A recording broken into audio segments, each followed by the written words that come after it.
3 years ago, we went to the Edinburgh Whisky Festival at Murrayfield. Murrayfield, just over there. Another convenience of this. Yeah. And I kind of half, not complained, but to you, I kind of went, there's too many indie bottlers there. Yeah. Too many I indie remember bottlers. I just wanted a distillery, a 46% dram, and I was happy because I was going, what? The three of them have all got Colelas on their stand, and I don't get it. I don't understand why everyone's trying to do that. But now you look at and you go to a Whisky Fringe that we were at, and we were down the stairs in the independent tent with the new distilleries, the independent guys, and there was people that go, I barely ventured up the stair. Yeah, it's the only bit I went to this year. Yeah, because I popped up to say hi to a few folk in the great Royal Brachla that was on show there by Mike McGinty. But at the indie was, it really interests me from the geeky side.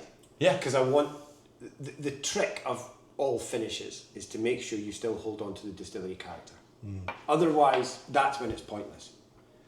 If it's overcooked, if it's not the right marriage, and we all know marriage is fair, if they're not nurtured with love.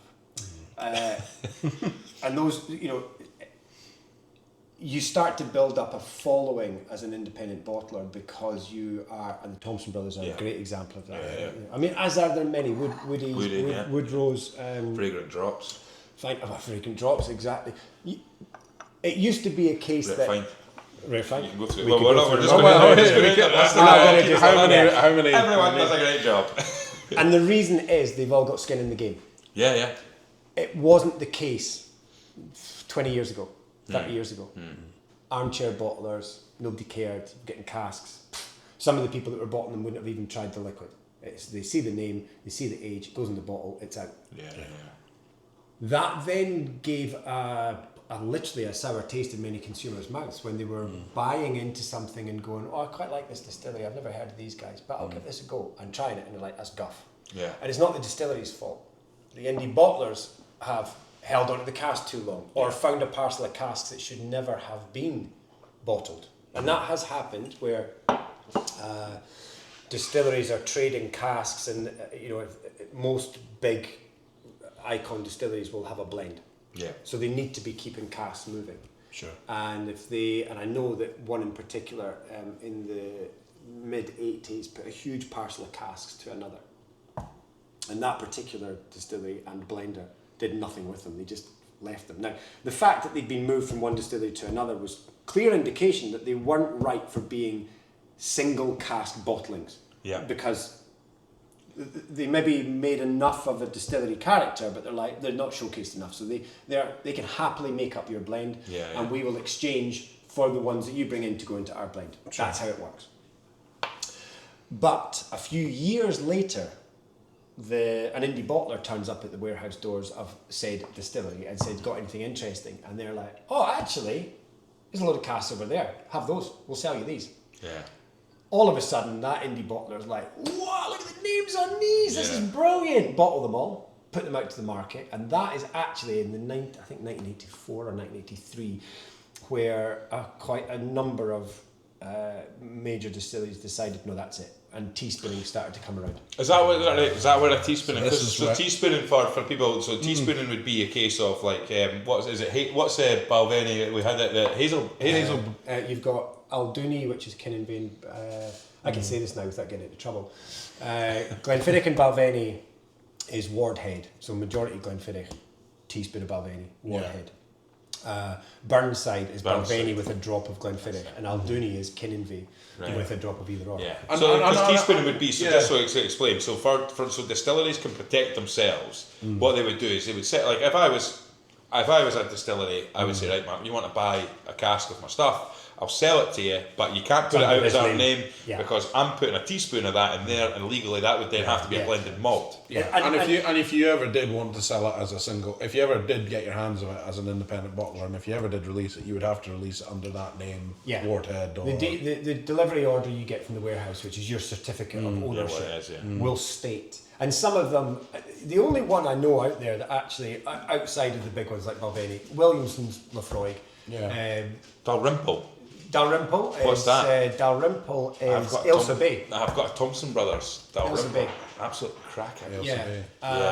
It's got the curling stones on. I think that was what they did. Was it was Dalrymple, but it's got the curling stones on. Ailsa Crag is where all the stone for the curling stones is. That's right. Yeah. It's a cracking dram, that.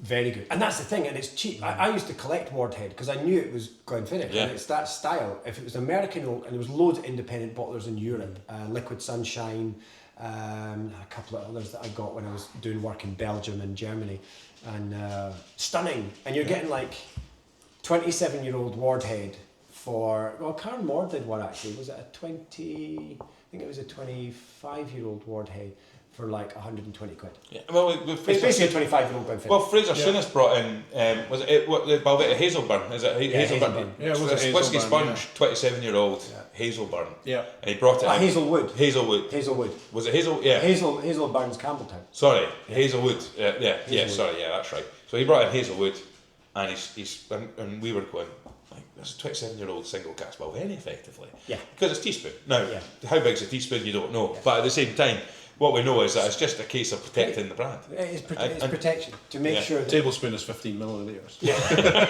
And that's why now independent bottlers, whoever they are, they need to make sure their cask choice is great, because there are a lot, and it's a fickle market. But do you think we'll see this internationally then? Do you think, like, for example, use India as an example here. India do not understand the concept at the moment. The vast majority of whiskey drinkers. I've sat with somebody in India and tried to explain the concept of single. Like, I've had I can't remember what it was, but he was able to. It was in a shop in India, and I've got an independently bottled bottle of whiskey, and it's got the distillery. I can't remember the name of the distillery, but the distillery he knew was on. He had it on his shelf. Yeah. And he's going, that's not the same. I said, no, that's single cask. Yeah, but that's single malt. And I'm going, no, this is single malt. Yeah. But he's going, but why is it in that bottle when the other stuff? And then his argument was, well, why would I have that when? Because it was a very straightforward label with a very, it was and the thing is, from an independent bottler point of view, as well as some of them not even being able to put the name of the distillery on it. But some of them, you can't use the logo. You can't put the official logo on. No. So you've just got to put it there. So suddenly the iconic logo that someone might see isn't seen on that. Typically they're cheaper than the original, the OBs. So if you had a 25-year-old Highland Park single cask, that's a lot of bucks. If you get that from an independent bottler, it's not so many bucks. It's still a lot of bucks. But it's not, and so there is that. Hopefully they've got a good deal on it. That is the key to it all, is ensuring, because if they go back to a major distillery and go, right, we'd like to buy a few more casks, they're like, nah, because the stuff you put out last. Well, Pete from Woven was talking about how the gatekeepers in whiskey. And you speak to the people, it's relationships. And the thing is, as well, is relationships can be. Scotch whisky industry is very protective of itself, as we know. You look at the SWA, you look at some of the. I'm surprised I've lasted this long. Fucking rumours that fly around about me.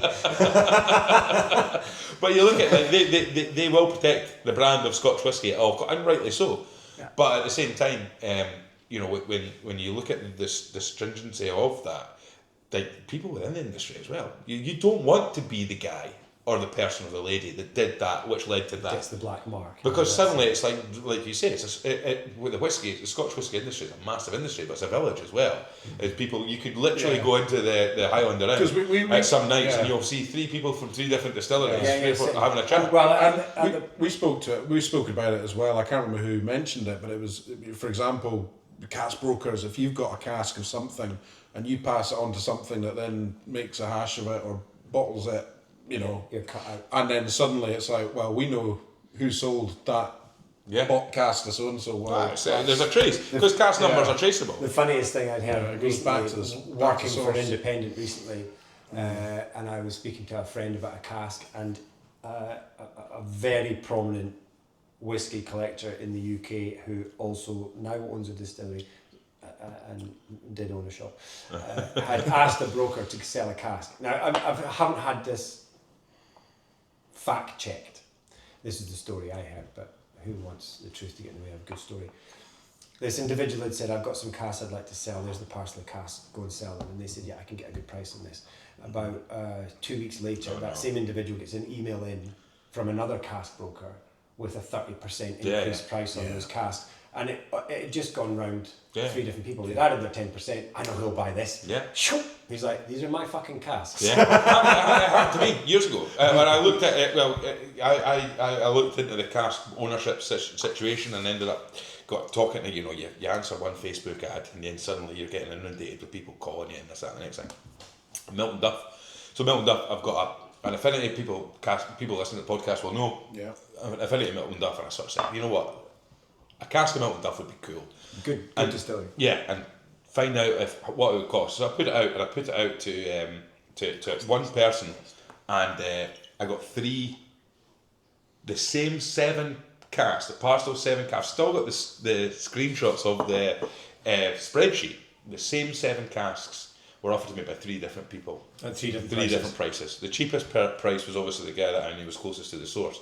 And again, then you speak to people within the industry, you show them that, they go, why on earth would you pay that much money for a Milton Duff at that age? Yeah. So basically, every single person that I was speaking to was trying to sell that cask. Yeah, because people were saying, independent bottler was saying, well, if I bottled that, I would have to bottle it at this amount and I would never get them. No, we've talked about that on the Indie Bottler Spotlight. We've talked about the fact is that there's so many people that fall into the trap of thinking like, oh, I could become an independent bottler, I'll buy a couple of casks, and then it's like, right, so you own the casks, but then it's like the bottle cost, the cork, every single thing on a bottle that you see, that little sleeve there, depending on how you want that to look, and then you've got the duty on top of it, and then once you've done all that, you've still got to sell it.